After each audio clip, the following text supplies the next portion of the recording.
seetaan di déglu ci actuthies.com ñu ngi ci débat en ligne war a rek waxtaane la semaine décisive bi nga xamante ne ci lañ nekk wala ci li ñuy waaj a dugg nga gis ni tête de liste yi ñu ngi profilé wu à l'horizon alors tey mu mel ni commune Thiès Ouest ñu am invité de marquant en politique parce que ils ont fait vraiment vibrer cette ville qui est la ville de Thiès et ils font partie de l'histoire politique de Thiès ville muy Hadjibou Ndiaye dañ koy bàyyi d'abord mu nuyoo présenté wu ak mbokk yi seetaan ci actuthies.com. salaamaaleykum maa ngi nuyu ñi ñuy seetaan ñëpp si Actu Thiès di nuyu ñëpp ñi nga xamante ni ñoo ñuy déglu di wax ni man maa ngi tudd Hadjibou Ndiaye comme ni nga waxee ancien responsable politique PDS ancien secrétaire général de l'UJTL de Thiès Ouest. Et donc nekk ci mouvement bi ñu naan CRD congrès républicain pour la démocratie ànd seeg ay anciens secrétaires généraux de l'UJTL muy Mamadou Thiam ak Birane Gueye su ko defee Thiam moo ne est Birane moo nekk nord. Donc depuis ba ñu déparé comme ni nga ko waxee depuis ba ñu génnee PDS avec beaucoup de bruit ak coow li ci amoon yëpp donc comme boobu toll nañu âge bi nga xamante ni war nañu mën a génn UJTL c'est lañu créé suñu CRD mun a demal suñu bopp. daf suñuy activité bopp donc loolu moo mu doon CRD bi. alors très bien tey schéma yi dans la commune de Thiès Ouest. parce que fa ngay militer CRD yaa ko fa représenté. tey jii schéma yi lan la parce que ñu ngi gis agitation yu bari muy les partis Rewmi la coalition Mburok Sow comme ni ñu koy waxee muy la majorité présidentielle. mais également d'autres coalitions yi nga xamante ne ñu ngi en lice ñu ngi préparé wu. tey jii ñu gis ku mel ni. Ibrahima Ba on va le citer nommément ak ñeneen ñu activé wu mu mel ni tey réew mi bu ñuy wax am ngeen ci yéen benn point de vue boo xam ne war nañ ko mën a joxe moom lañ bëggoon rek taataan. waaw effectivement ñun ay doomi Thiès lañu ay doomi Thiès Ouest lañu donc dëkk Thiès Ouest juddoo fa màggee fa yaroo fa nekk ay responsable foofu di voter foofu maanaam suñu kàddu ñu koy déglu ci commune bi nga xamante ni ci la ñu dëkk et donc dafa dul jaadu. élection ñëw ba dem te dafa aussi benn wax comme ni nga ko waxee monsieur le maire Ibrahima Ba donc gis nañu ci moom mooy li nga wax maanaam candidature yi bëri nañu réew mi mooy fa comme Mburok Sow mi mais ñun ci suñu wàllu bopp ba ñu seetee candidature yëpp ci la ñu segg candidature Ibrahima Ba gis ni kat kii. wax dëgg yàlla lii nga xamante ni moom lañ jublu mooy élection locale yi donte man nekkuma ci candidat te mënoon naa déclarer wu sama candidature ñu ne nañu jàppale Ibrahima Ba pour que wax dëgg yàlla li ñu soxla ci suñu commune muy commune Thiès Ouest ci wàllu changement ci wàllu infrastructure ci wàllu assainissement ci wàllu drainage des eaux usées tout ça ñi nga xamante ni mairie moo ko war a def am nañ yaakaar ni Ibrahima Ba donc suñ ko joxee mairie bi war na ko mën a def. donc looloo waral ba ñu toogee waxtaan ci suñu biir comme ni nga wax comme en tant que coordonnateur du CRD ci commune Thiès Ouest ba ñu waxtaanee ak responsable yëpp donc ba ñu defee suñu résolution gis ni kat candidat idéal bi mooy Ibrahima Ba et donc dañ ànd ak moom jàppale ko ba vraiment mu mën a jël maire bi te doxale ko ni ñu yaakaar bi nga xamante ne am nañ ko ci moom ci wàllu maire yi bu daal koy doxalee noonu. alors très bien mais Hadjibou tey bu ñu wax commune Thiès Ouest ngeen ne candidature Ibrahima Ba ngeen di soutenir.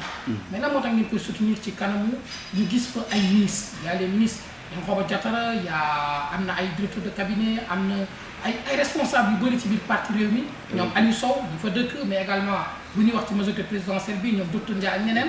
mais yéen tey da ngeen tudd Ibrahima Ba pourquoi Ibrahima Ba.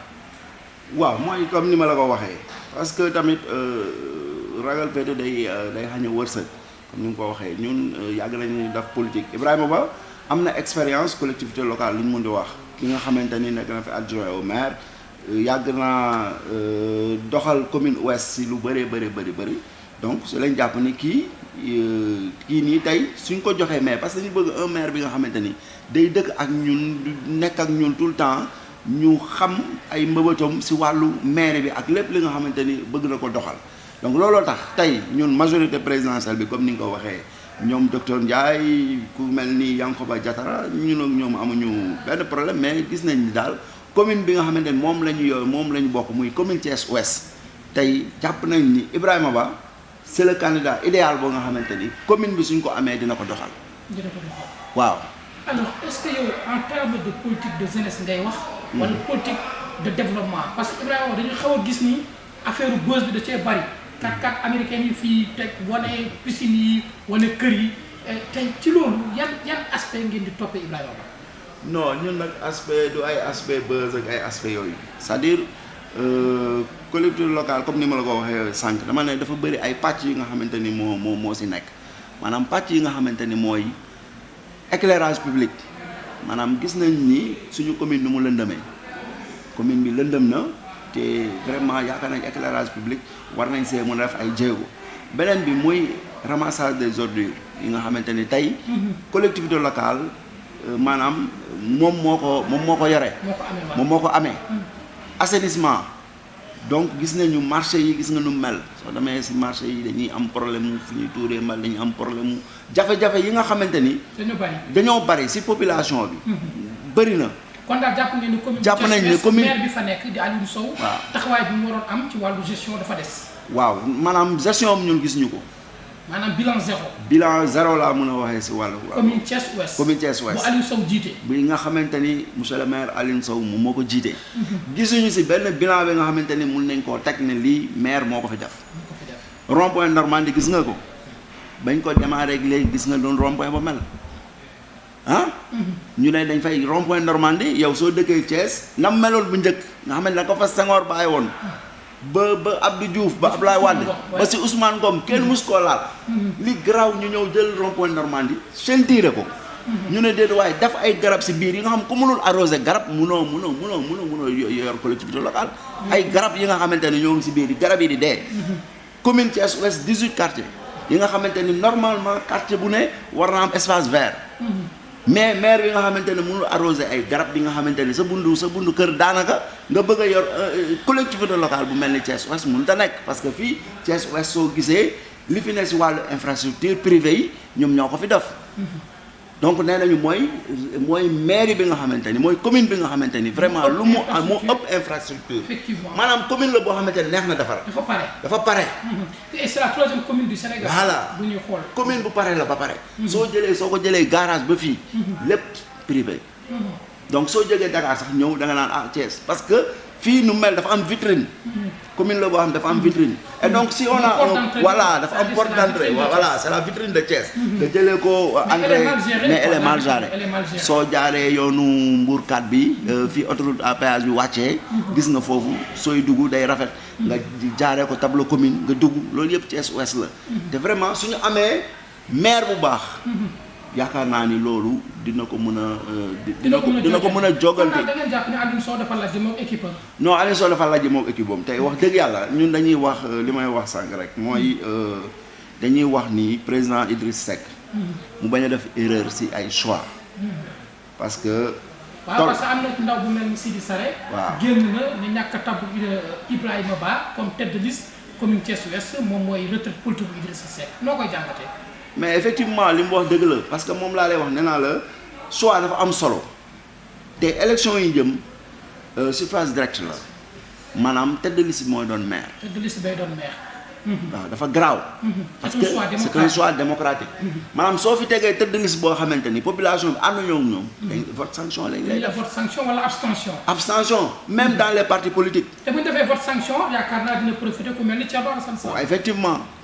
tey jii ñun am na investiture yoo xamante ni tey jii suñ ko deful donc vraiment dina am vote sanction. su suñu wàllu kon Aliou Ndiaye nekk kenn si ñi nga xam ne ndaw yi gën a xarañ ci politique. gën cee ràññeeku diggante régime Ablaye Wade ba ci régime Macky Sall.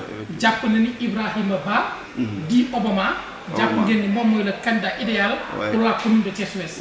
alors lan mooy doon appel bi ak alerte bi appel et alerte. waaw mais appel bi mooy ñooy woo femmes yi di woo anciens yi di woo jeunes yi di woo adultes yi ñëpp ñu ñëw àndandoo jàppale Ibrahima Ba mu jël mairie bi Thiès Ouest yëpp nag. ñun man bokkuma réew mi. du ma responsable réew mi. CRD nga bokk. nee naa la CRD laa bokk. allié laa. kon donc dama jël sama mouvement an jël tous les responsabilités ne man Ibrahima Ba laa àndal. Ibrahima Ba ngay àndal.